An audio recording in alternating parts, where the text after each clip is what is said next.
Well, hi there, folks. It's Chris McLean, Peak Performance and Transformation Coach, back with another episode of the Peak Performance and Predictable Growth Show, the peak performance show for creative agency founders, owners, and leaders, where we explore the agency journey from the unique perspective of those at the coalface of the industry. And my guests help us unlock and dissect strategies, tools, and tactics that are working right now in the trenches to help you deliver better results for your clients and grow and scale your agency to 6 and 7 figures and beyond. And today in the studio, I have the wonderful Radu Adrian from Gazelle Media. They're a digital growth hub that helps entrepreneurs turn their vision for sustainable growth into reality. Radu's a super interesting guy. I know we're going to have a really amazing conversation. So Radu, appreciate you dropping by, mate. I know it's super late for you, so I appreciate you swinging by. Yeah, of course, Chris, and I'm super honored to be here with your community. And I mean, it's the least I can do. You came into our mastermind at 4 a.m., so you showed us that dedication and time zone is abstract when it comes to dedication. So it's the least I could do in exchange and bring you guys some value over here. I appreciate it. Yeah, so you're in Oliver Duffy-Lee, who has been on the show previously. You're in his mastermind group, and now dropped in, and we did some mindset training a few weeks ago, which was really, really cool. And yeah, Radu was part of that. So that's how we got connected. And yeah, sort of now you're here on the show. I'm going to learn all about you. So take us through, I guess, always like to kind of start at the start and sort of understand why Gazelle Media, why Digital Growth Hub, why did you get started in this space, sort of why and how did you end up doing what you're doing? Yeah, I mean, that's a perfect intro.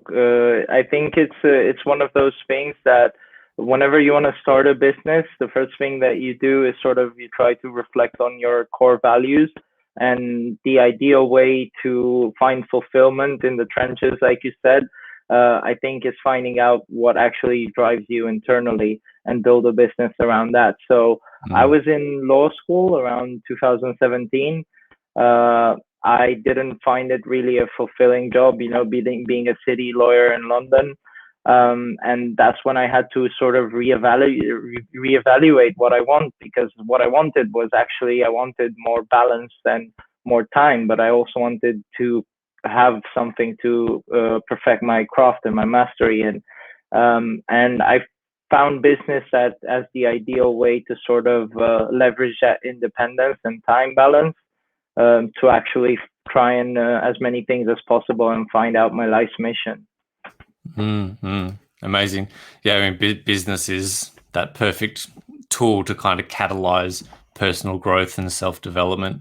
Yeah, I often say that starting a business, and particularly a creative business, is the ultimate personal development journey or process that you'll ever go down.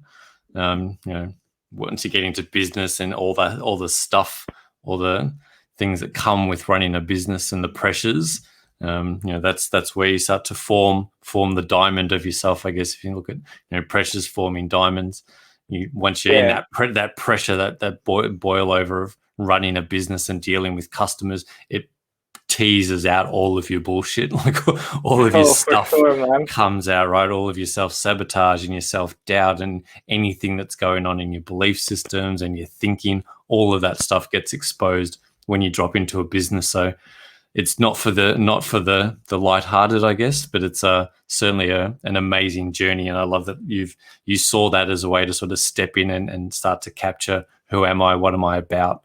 And what did you find when you sort of stepped into your business? Sort of what did that exposure to that world bring for you, in that shift from sort of the corporate thing that you weren't so engaged into, now I'm engaged in my own personal journey, my own personal process, running my own business? What was that shift like for you?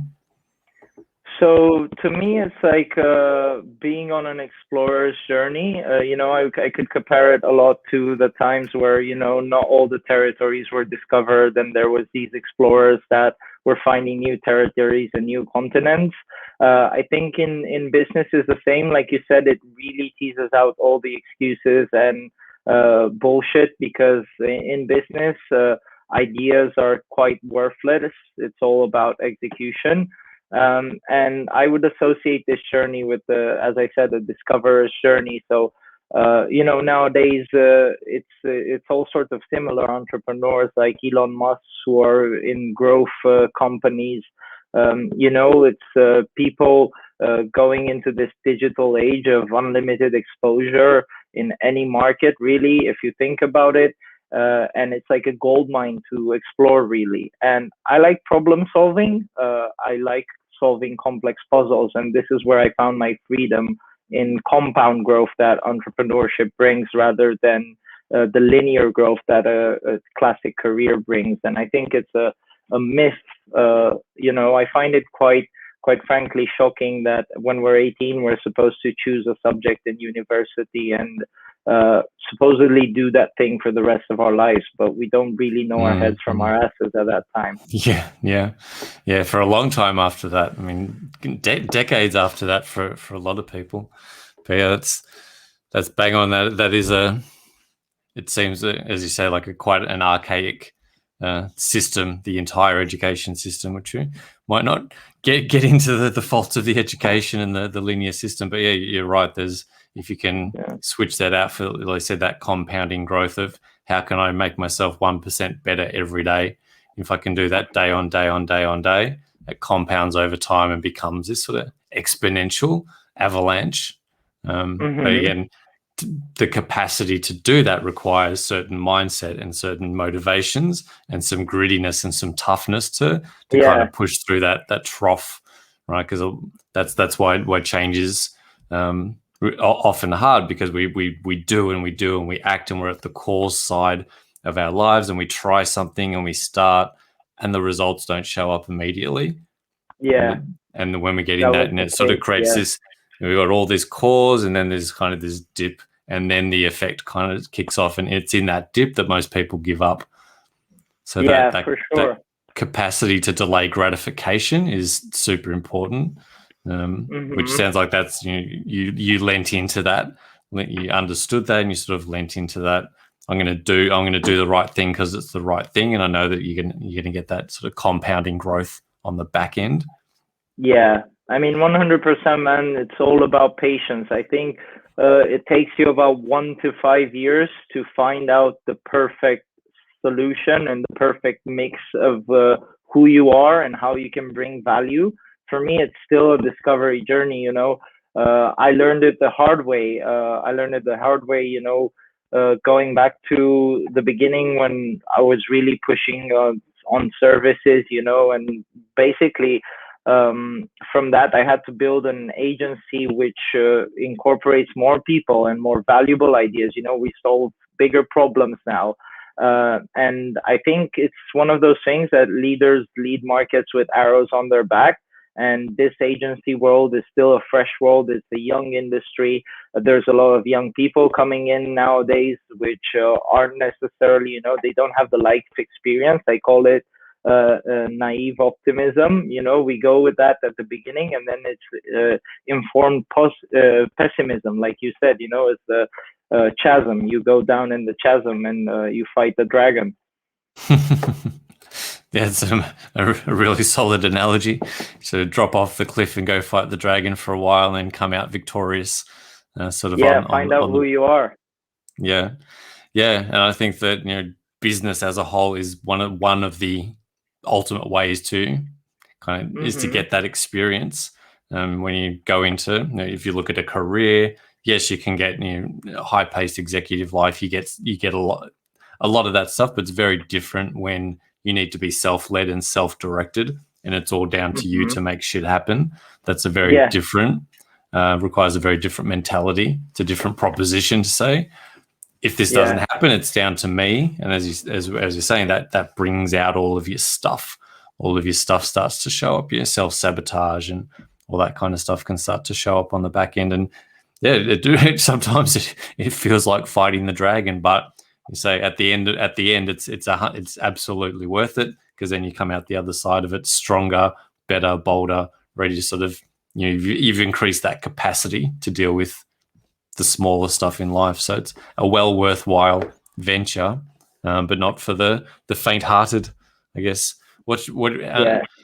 So in terms of you chased that kind of curiosity, you sort of lent into your passion, you played in the space for a while, which again, super important when you're starting out. Like, as you're saying, you've got to go on that sort of that journey, that 1 to 5 years of like, who am I? What do I actually enjoy? What am I curious about? Yeah.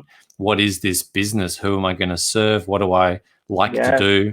What's How fun do I for bring me? value? What can I Yeah. sell? What do people want to actually buy? What's the market? How does the market Mm-hmm. respond to what I'm doing? And that can take a while to figure out. So when you were chasing that, so you went through that and you chased that curiosity and you went through all of that, and now you sort of come out the back end of that and you're a bit more resolute on, now I know who I am. This is what I'm doing. Can you take us through that? Who do you serve now? What's that business focus now that you've come Mm-hmm. out you're a bit more concrete on who you are, what you're doing, who you're serving? Yeah, so I see this agency space as a very fascinating space, especially for leaders in the industry. I find agencies are essentially knowledge workers. You know, most of the agencies, well, we address B2B. Yeah, so the top of the pyramid is the market. What market are we solving? And when you're in the B2B world, you're selling the solution to one problem of a business out of a whole infrastructure of problems. You know. This is what agency workers traditionally are. But really, if you want to go deeper into bringing value as an agency, you have to be able to use that knowledge and leverage it in finding all sorts of creative solutions. I think is the number one mistake I made at the beginning was sort of limiting myself to a number of potential solutions which I could service at the time. But what has helped my business evolve really was realizing and stepping into that place of realizing that I am a knowledge worker, and that's what we do is we find solutions to complex problems, you know. And there's two types of market really that you can address as an agency owner, and this would be my advice for every agency owner out there. I think we make the mistake of trying to compete in better marketing rather than compete in economics. So perfecting your offer first, you know. Your offer is your craft, and actually there is a lot of underrated potential we have as agency owners to leverage the information that we have, sort of intellectual property, and turn it into our front end product so that we build awareness. This is not something very commonly done in the agency space, and that's why we work with epic entrepreneurs who want to build their infrastructure of systems, and especially in the education space, we love working with knowledge workers that sort of try and solve problems for a wider range of people. You know, I think it's the best space to be in the next 5 years or so is agencies trying to productize their service as well. Yeah, I was having a similar conversation yesterday with Greg Hickman from Alt Agency, and they've got a very similar perspective around productizing and getting paid for your thinking versus getting paid for time, right? Which is it's a big shift from the traditional sort of agency model of time for money, shifting to getting paid for your knowledge, getting paid for your thinking and your ideas, and turning that into product. And we're having an interesting conversation before we jumped on the show about this shift that you're seeing towards, as you're saying, sort of leveraging that knowledge and that information sort of up front on the front end of that funnel. Yeah. Maybe to talk us through that, talk us through what you're seeing in that space of that new sort of that new model for agencies in terms of taking some of that thinking out, productizing that, turning that into front end offers, and then using that to sort of tease people through the funnel to the higher end offers on the back end. Yeah, I mean, for sure. And I think it all starts at the beginning, it starts with the core values. Yeah, I think a lot of us who started agencies, especially in the work from home era and the digital era, you know, most of us started agency with the idea of freedom in mind, not necessarily with the idea of, you know, making millions and going for an exit like it used to be 10 years ago. Sure. So starting from this place, you know, being more aware of our core values, actually puts us in this, okay, so if I value freedom more, what's going to bring me more freedom at the end of the day? And like I said, yeah, in this sort of space, there's three main things that you have to be aware. Us agency owners, we try to compete on better marketing. The myth of the marketer is that there's always one hack, always one trick that's going to improve your ad spend, that's going to get you better results. And actually, in my experience as a media buyer, I would say that's a myth. That really didn't get the best results for our clients. What got the best results for our clients when we actually split the offer into three. So there's three components. There's economics should be first, because if you've got a solid front end offer that basically allows you to get customers for free, in a break even model. First of all, what happens is you start owning the attention. So you start owning your traffic. You don't have to pay Facebook another $1,000 to sell a $1,000 product, high ticket product. No, you can just test it with $5 for a $5 product, some sort of SOP, that sort of thing, worksheet, do it yourself, basically products. And that basically allows you to keep attention in your ecosystem, and with a proper nurture sequence and, value attribution, content, then basically that's what you use and leverage to scale to the next level of the offer. And then the question becomes not how can I spend less on acquiring a client, but actually how can I spend more, because it means that you are basically bidding higher than your competition, and the algorithm is going to do what the algorithm is going to do, which is basically take the highest bidder and put it in front of the best client, right? Yeah, 100%. If you, as you say, if you're starting to break that offer out and you're creating a better lifetime value per customer, you can, if you can really understand that lifetime value, and that might be $3,000, you can spend $1,000, $2,000 to acquire that customer and still be profitable, rather than thinking, well, I'm selling a $5 product on the front end, so I can only spend $1 to acquire it to be profitable. It's this idea, this one of the most commonly neglected marketing metrics is, I think, the maximum lifetime value, especially for guys in the knowledge space, and this is actually the right way of thinking. You think about your average order value and how can I add extra layers of value on top of my offer, so if we're good at we're an agency good at doing Facebook ads, maybe start with a small intro product into that, and you build authority. And in the long run, of course, they're going to come back to you because you are perceived as the authority for it. And like you said, if your average order value is like somewhere around $200, then all of a sudden, even if you spend $190 to get the customer, you're so profitable. So it's economics first, and then you go into components. So you need to find out what the components for you to deliver this offer is, and then all you need to do is assemble it into a strong backend and be able to deliver on your promise to your customers. And a lot of people are going to find so much value even into do-it-yourself products, because this is the way internet is evolving. Nowadays, as people, we have so much more information that we need to get used to than before. So it can be really overwhelming for a lot of people. And there's this myth in the agency world, I talked to some people and, talking to some potential leads and everything.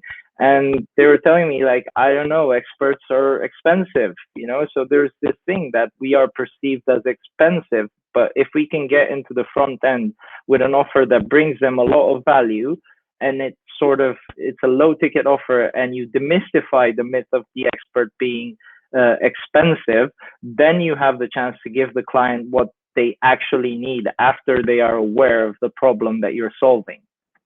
Yeah, I really like that perspective. And essentially that's that. It's kind of a classic digital marketing funnel, right? You've got driving traffic into something that's a lead magnet. Maybe it's a free giveaway, or like you said, $3, $5, $7.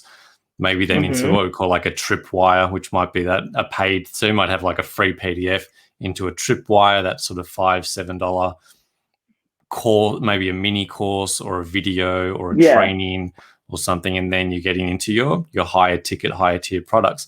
That's something that's been quite traditionally, as you see launches and that classic digital marketing, ClickFunnels style. But bringing that into the traditional agency model, I think, is quite interesting, because that is a shift away from retainer work, that sort of thing. But sort of doing the show, it's been interesting seeing sort of off the back of last year that there are agencies considering different business models. So things like subscription services. So doing monthly subscriptions, which is kind of like a retainer, but a much lower level version of a retainer, where it's a few hundred a month sort of thing on a subscription basis for services. Yeah, community access, stuff like that. Yeah, and like I said, bringing that community and the thinking and that sort of more traditional digital marketing, coaching, consulting sort of methodology back into the agency space, I think is really interesting, particularly going forward, what that looks like and how that evolves as agencies need to start adapting to the new market. And like you're saying right up front, the market is shifting. People want to buy in different ways. People are coming to it with a different perspective, and clients are coming to it with a different perspective.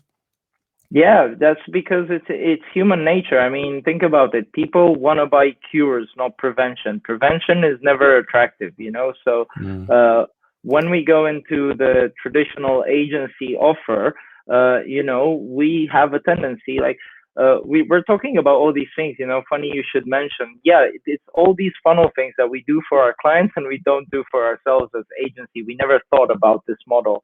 And yeah, people, when you have a problem, I mean, a dentist is going to have a harder time selling his annual checkup because it's something that you can ignore. You can just, my teeth are fine, but once your teeth really start hurting, then tooth surgery you can no longer replace. You have to do it right now.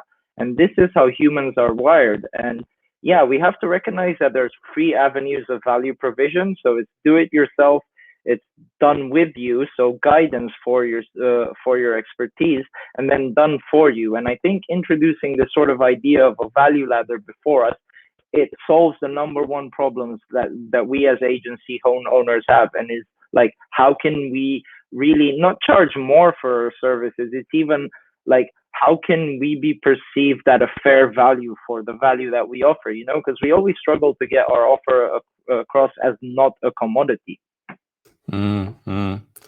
Yeah, I mean that's interesting in breaking off. You talk about breaking your overall product into pieces.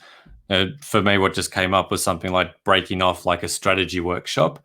Had a discussion on the show a few weeks ago around brand workshop, but that idea of breaking, you take the strategy piece, and that's kind of that lead magnet, right? You have a 1 hour workshop or a half-day workshop that's quite light, quite tangible, heaps of value, and that obviously sets up the rest. So that's that sort of done with you aspect. Let's give you the strategy. Now, if you actually want to execute it, you can pay me to do the next piece, and I'll help you start to execute, or maybe I can refer off to a partner, that kind of thing. So you could build off referral programs, that kind of thing off the back end. But yeah, like I like what you're saying, breaking down the whole offer into sort of chunks that you can create, still essentially get paid to pitch along the way. Exactly, because you all of a sudden, first of all, you gain access into the client's space, into the client's world, and you find out more about their problems, and you can position yourself as a more of a trusted advisor rather than, a lot of these cold outreach level. Most of the people go nowadays, they're spammy on LinkedIn and all that. They don't recognize the fact that a relationship takes a long time to build. But I think in this model, what we as agency owners can focus on is actually thinking really hard about the market that we're trying to help, finding out our superpower. So that's our internal journey of finding out what we're good at, what we're capable of doing. And then it's like finding your disruptive idea. And the thing is, the disruptive idea, this is where it is a battle of marketing, because it doesn't even have to be a disruptive idea. It just has to be presented in a disruptive way. So the best idea I found in this area was in book covers, and Atomic Habits, Never Split the Difference, these sort of that 4-hour work week. They've got a disruptive idea behind them.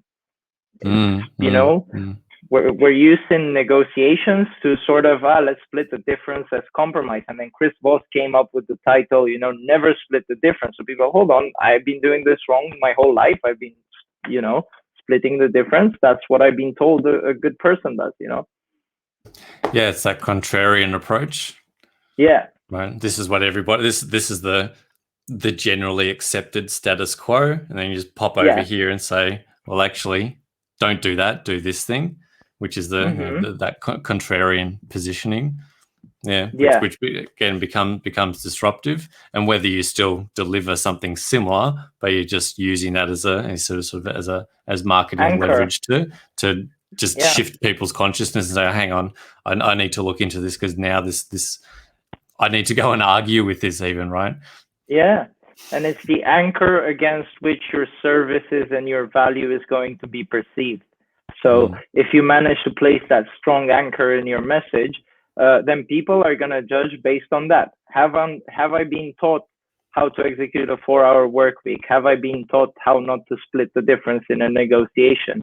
And that's your value vehicle. I call it, that's a client factory. Agencies should think as this sort of splinter product, let's call it, as their sort of client acquisition driver. And then the profit factory is actually on having a solid backend and being able to deliver higher end bespoke products. I think that's totally changed my business. When I started thinking about that, I went from barely struggling to make ends meet and everything to building a highly profitable agency with a very small and lean team. And we just work on bespoke projects in the back end. First of all, what we do is try to educate, and then maybe if we're a good fit, because nobody wants a client from hell, right? That's the one thing that we're trying to avoid. Time and emotion suck, Yeah, absolutely. And I think it does bad for your productivity, all of that, because you need a lot of energy, man, in this space. Like, that's why I love what you're doing, because I think bringing this whole awareness back to the idea of flow and creating and being able to, like you said, bring out that diamond inside of us. It's such an underrated skill right now in a world full of distractions. Yeah. Right, 100% agree. I think that's, and to wrap, I'm going to go back to I'm going to tie this back to something you were talking about earlier. You sort of talked about this need for creativity and to have that mindset or that capability, that capacity for creativity, for inspiration to flow. How do you make sure that you're allowing that? Because that is a massive piece of that peak, achieving like a peak performance state, right? Is creativity thrives in space. It thrives in non-time. It doesn't thrive in stress. It doesn't thrive in overwhelm, right? When you're thinking about, I've got to do this tomorrow and this sucked and I've got to do this person, that's not a very creative space. Creativity flourishes kind of in the space between. So it's super important that, from a peak performance perspective, we want to create that space, which again is that contrarian idea. Instead of hustling, we actually want to slow down to create that space to get more creative, more effective by actually doing the opposite. So is that, how do you enable that for yourself? How do you allow time for that creativity to expand and flourish for yourself? I think there's two principles that I like to apply here. First is the 80-20 rule.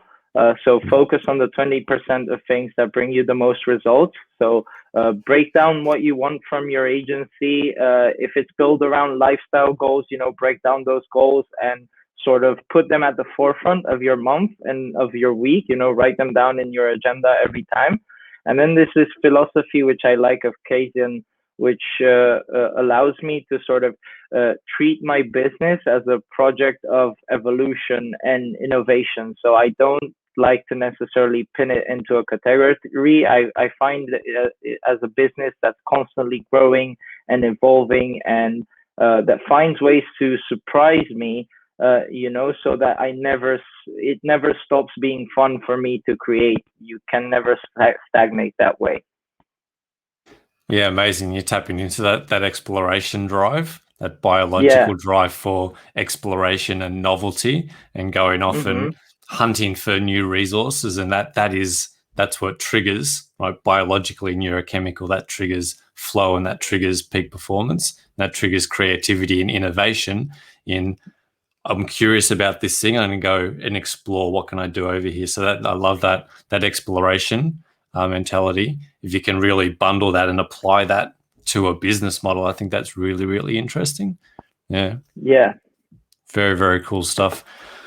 Wow, amazing conversation. I'm sure, as always, we could probably just sit here and chat for another 90 minutes, but I know it's super, super late for you. And like I said, people are distracted in their attention spans of gnat these days. So we're pushing the 30-minute mark, but that's been super, super interesting. There's really, really interesting perspective on a lot of stuff there, Radu.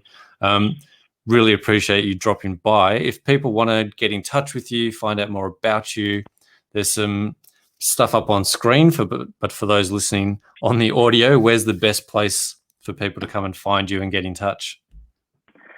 So you can find me on Instagram or LinkedIn. It's RealRads or GazelleMedia.net. That's our agency website. If you're interested in seeing how you can make your business evolve, from a holistic standpoint in the digital space. But other than that, just write to me on Instagram. I always like to chat to people and have a conversation around these sort of topics, because I'm very passionate about it. And thank you, Chris, super much for having me. It's an honor, really, and a pleasure to be talking to you. No, absolutely. Thank you so much for dropping by and bringing a really unique perspective. I certainly appreciate your sustainable perspective that you bring in, not just environmental sustainability, but human sustainability. And I love that. A lot of the stuff that you've talked about here, the exploration mindset, that creativity mindset, creating the space for that to happen. I think there's some, and that contrarian thinking. I think the more agencies that can start to adopt some of those mindsets and ways of thinking, I think we'll see some really interesting models and growth for the industry coming off the back of that type of thinking. So thanks for bringing that knowledge here today. Absolute pleasure. And thanks for everyone for tuning in. I'm sure you got a lot out of today, as much as I did. So Radu, hit him up, jump on Instagram and start a conversation with him. Very switched on guy, very clever guy. Go check him out. And thanks for tuning in. As always, we'll see you on the next episode. See you then. Thanks.